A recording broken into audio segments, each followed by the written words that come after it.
मारेगाव वार्ता। नायलॉन मांजावर कारवाई, मग अवैध दारू व कोंबड बाजारांचे काय? नायलॉन मांजा वापरणाऱ्या पतंगबाजांवर कडक कारवाई करण्यात येईल अशा प्रकारचा इशारा ठाणेदार श्याम वानखेडे यांनी नुकताच दिलाय। परंतु तालुक्यात फोफावत असलेले अवैध धंदे, खुलेआम सुरू असलेली दारू आणि कोंबड बाजार याला मात्र अभय दिल्या जात नसल्याने नागरिकांमध्ये संताप व्यक्त केला जात आहे। मारेगाव येथे एका व्यक्तीचा गळा मांजाने चिरला गेल्याची घटना नुकतीच घडली। घटना छोटी असल्याने तक्रार झाली नाही। या घटनेची दखल घेत मारेगाव पोलीस ठाण्याचे ठाणेदार श्याम वानखेडे यांनी तालुक्यामध्ये जो कोणी नायलॉन मांजाचा वापर करणार त्यांच्यावर कडक कारवाई करण्यात येईल अशा प्रकारचा इशारा देत पतंगबाजांना चांगलाच दम देण्यात आलाय। यामुळे नायलॉन मांजा वापरणाऱ्या पतंगबाजांमध्ये घबराटीचे वातावरण पसरले।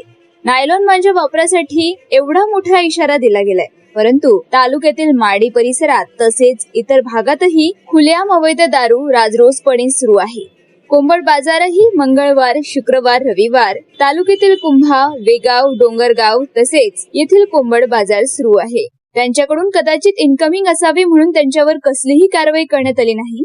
समोर कारवाई होईल की नाही हेही सांगता येत नाही, परंतु पतंगबाजांना दिलेला इशारा यामुळे मात्र सर्वसाधारण नागरिकांमध्ये संताप व्यक्त केला जात आहे।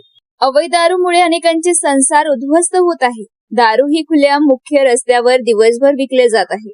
माढी येथील मुख्य चौकात तर दारुड्यांचा बाजारच भरलेला असतो। यावर मात्र ठाणेदारांकडून चकार शब्दही काढला न गेल्याने आश्चर्य व्यक्त केले जात असून समाज मनातून उलटसुलट चर्चा मात्र चवीने केल्या जात आहे। राहणाऱ्या सर्व नागरिकांना मारेगाव पोलीस स्टेशनच्या वतीने आवाहन करण्यात येत आहे की आगामी मकर संक्रांतीच्या पावन पर्वावर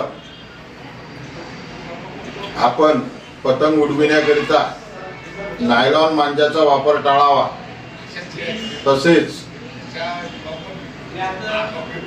मारेगाव पोलीस स्टेशन हद्दीतील पतंग विक्री करणाऱ्या सर्व दुकानदारांनी आपल्या दुकानामध्ये नायलॉन मांजाचा साठा करू नये, विक्री करू नये।